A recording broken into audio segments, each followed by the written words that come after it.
The Poverty of Despair. In 2013, Angus Deaton wrote the book The Great Escape, about how capitalism has let so many people escape poverty. He and his wife, Ann Case, spent August in Montana. In 2014, they were surprised by how many people in that small town in Montana were committing suicide. If our country is so great, why are so many people dying from deaths of despair?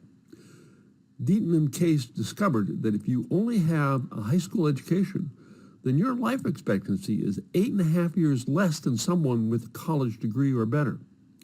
Let's take a quick look at that data.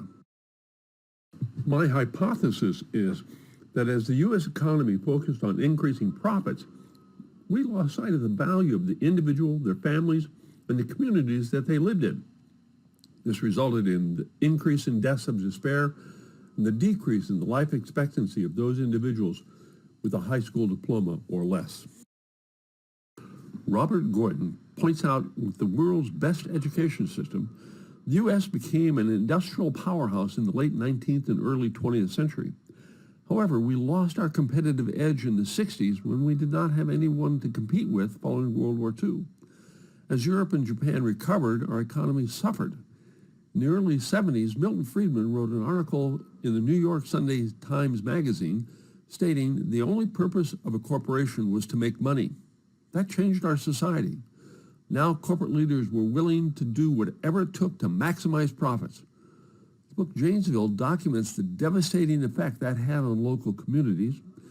Deaton and Case pick up on this trend and document the effect it had on people with just high school degrees and less.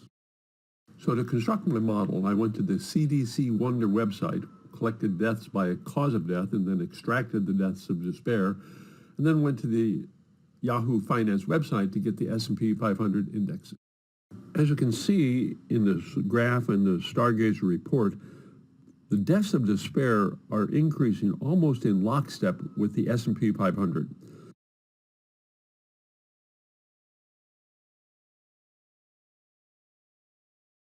My conclusion is that our pursuit of higher profits is a major contributing factor to the increase in the deaths of despair. We have a society where those with a high school education or less are dying significantly earlier than those with a college degree or higher. This is not an acceptable situation. Based on my experience, I would make the following recommendations. We need to rebuild our education system to educate everyone and for their entire lifetime. We need to restore family and community structures. And we need to build an economy that focuses on fulfilling the needs of everyone and not the greed of a few. If you're not willing to do it for yourself, can you do it for your grandchildren?